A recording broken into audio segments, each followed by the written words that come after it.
Final at the All-State Sugar Bowl. We're now joined by head coach Marcus Freeman from the University of Notre Dame, who will be available for 50 minutes. Coach, if you would start with a brief opening statement, and then we'll get started. All right. Thank you. Thank you to the Sugar Bowl and everyone that has a part of putting this wonderful event and game together. I want to especially thank CEO Jeff Hundley, President Walter Becker, and President-elect Dottie Reese for hosting us. I want to thank the city of New Orleans for the great welcome yesterday as we arrived here and the hospitality they're providing over the next few days. And so we're excited to be here. You know, it's great to have all of our players here and our coaching staff, so we want the media to be able to get a chance to know our team, and after this we'll get back to work. So with that, I'll open up for questions. Thank you, Coach. For the media, please identify yourself, your name, and your media outlet. And please raise your hand when you have a question.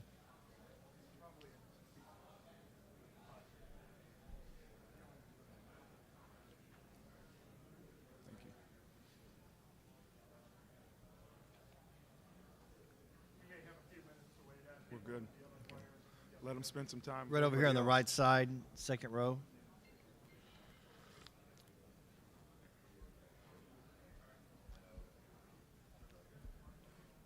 Chris Schumerth with Capital Sports Journalism Program in Indianapolis.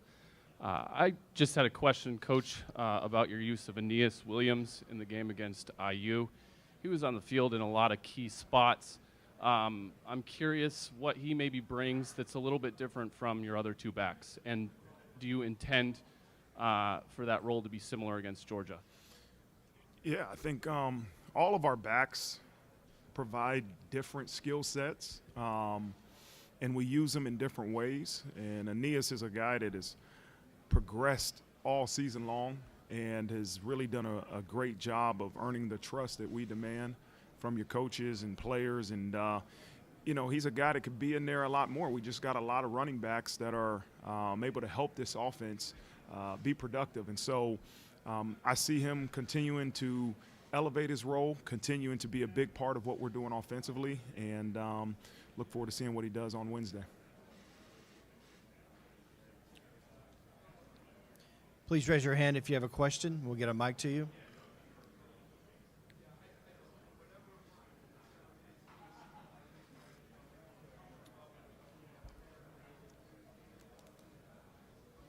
Right here in the front row. Hi, Coach. Ted Lewis from the Times-Picayune.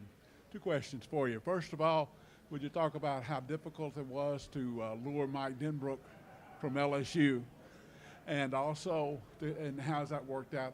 And also, you are quite a bit younger than both your coordinators. Is there ever a generation gap culturally or anything like that? I guess I'll start with your second question first.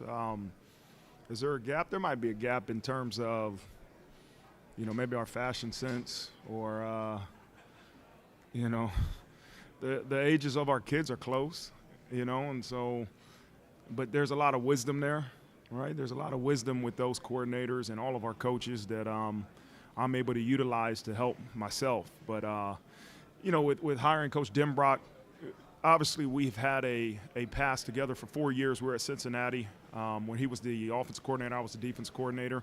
And I knew during those times what type of coach but person he is. And you know, when I had a chance to hire an offensive coordinator last year, he was the number one person I was going to go after. I didn't know if he would say yes or no. And ultimately, he made the decision to come back, and he made it because it was what's best for him and his family. It wasn't the opportunity to work for me, work with me. It was the opportunity for him and his family being able to come back to South Bend, and that's what was best for them. And so we're extremely grateful. I'm extremely grateful to have him leading our offense, and there is a comfort knowing that our offensive coordinator is Mike Denbrock.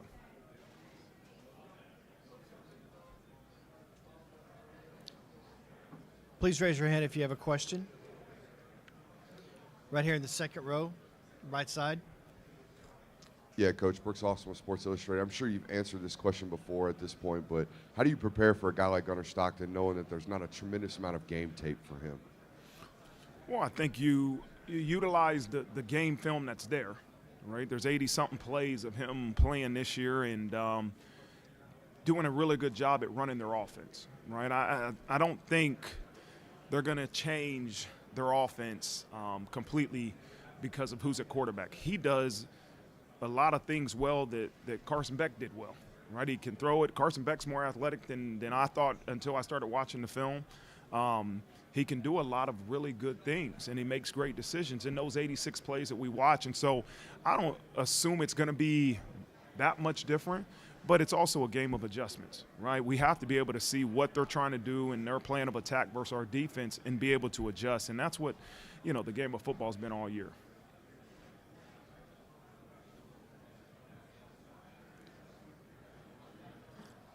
Follow-up question here on the right side.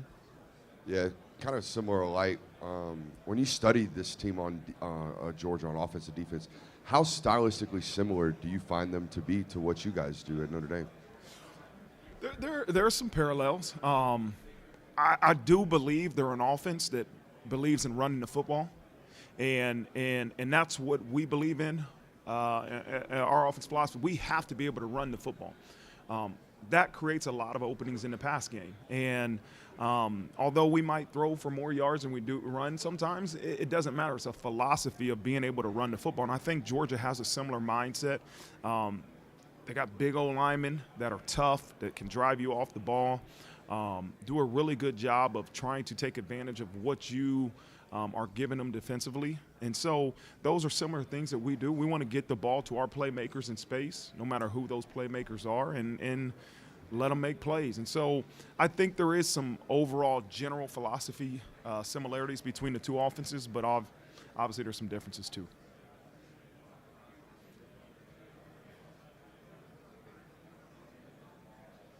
Right here in the front row, left side. I got another one there for you. Coach, I think yesterday it was James Franklin talked about the need for a commissioner-type person to lead college football. With everything going on in the portal and transfers and NIL, everything else, is there a need for some kind of centralized leadership in college football? Yeah, I think there's always a need for leadership, no matter what the organization is. How do we continue to enhance it? I don't know if there's just one answer for how you make college football better. I think it's a collective group of individuals and thoughts and a commissioner, and there's a lot of different things that I think could really go into the equation to enhancing our sport. And so I think everybody wants it to improve, but we also have to have empathy for all different sides. We have to have the understanding of the demands of our young people, academically, NIL-wise, socially, all the different demands they have on them. And then also understand the expectations we have as a football program and the football programs across the country. So I don't believe there's just a one answer to truly fix or enhance college football and college athletics. But I do believe we're progressing. I believe every year you're seeing enhancements and decisions made that I think everybody has, the mindset of how do we make this thing better. And I foresee it continuing to improve. And so I don't ever want the headline to be that Marcus Freeman said, this is what you need to do to make college football right. There is no one right answer. There's a collective group of thoughts and people that are continuously investing into this sport and trying to find a way to continue to make it better for our young people.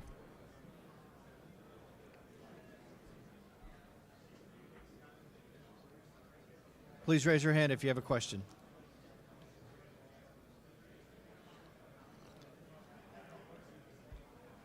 On the right side, second row. Hi, Marcus. So per CFB FastR, Trevor Etienne has some of the most, he has the highest third down usage by Georgia and then their highest standard down usage besides Carson Beck. How are you going to key in on him, and what does he present that's kind of a challenge to stop? Yeah. Trust me, it isn't just third down. It's first, second, and third, and fourth. I mean, He is a really explosive, very good football player. If you give him space, he's going to take it, and he's got the ability to take it the entire way. So he's a challenge. And he's a challenge in the run game, but also in the pass game. And so we have to know where all their backs are at all times. Like, they utilize their backs in really unique ways. And it's not just one guy. I think Etienne is extremely talented. He does a lot of things well, but they got a stable of backs that present challenges. So we have to know where they're at. We have to know where they're aligned and really have a great plan for their running back situation. Right side, second row. Probably something you've talked about ad nauseum, but just the loss of Riley Mills. Can you just allude to what he meant for your football team this year? Yeah, I think number one, he's a captain. He's a captain. He's a leader. That's the one thing that hurts you. You can't replace a captain, and you can't replace his leadership. You have to try to replace the production with multiple different people, ways, schemes, schematic things. It's not just going to be one person that's going in there to replace Riley Mills. You feel terribly for him as an individual, right? He came back to really lead this program to the position it's at, to improve his draft stock. And I believe in my heart that he improved his draft stock, and he's led this team to a great position.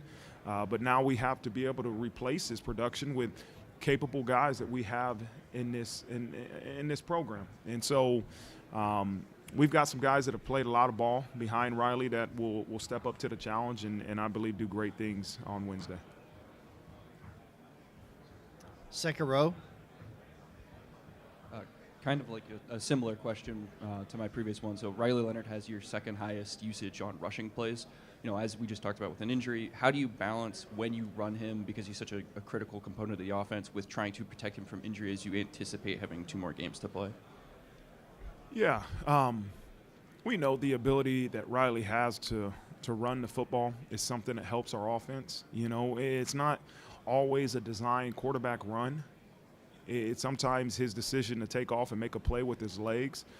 As the head coach, you hate to see your quarterback get hit, but it's a part of the game, and it's what makes him unique and special and productive for our offense. So I don't want to take that away from him. We have to utilize what he does well, but also understand that he's our quarterback and we got to protect him. So I think there's a fine line of how much he runs versus how much we design QB runs versus, hey, stay in the pocket and throw the ball.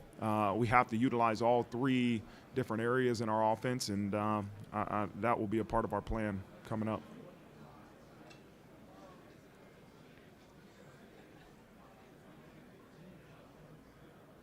All right, right here, right side, second row. Yeah, Coach, kind of more of a general broad question. When you look at Georgia offensively and defensively, what do you think their identity is on both sides of the ball? You can tell they're a physical, aggressive, attacking mindset. They're big on the offensive line. They run the ball. They got some good backs. And, again, they can throw the ball too, right? They got some skill that presents challenges. Defensively, again, they're big. They're big up front. They got multiple backers like they do running backs that make plays that are difference makers, and they got, good skills. So really balanced team.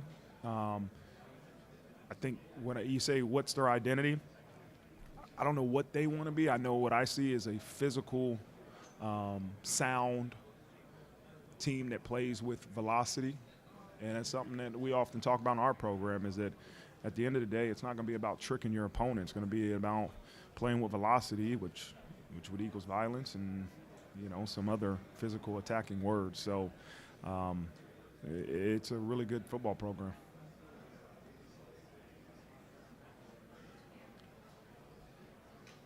Left side, front row.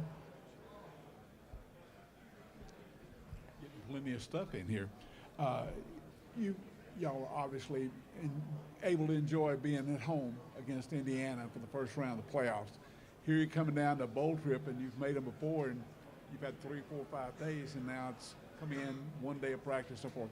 Is this conducive to your team, both teams being prepared as well as they can, or would you rather see more home fields for the playoffs? You know, I thought the first round of playoff was amazing to have a home playoff game and multiple, I think 4 of them around the country. It was amazing. It really was.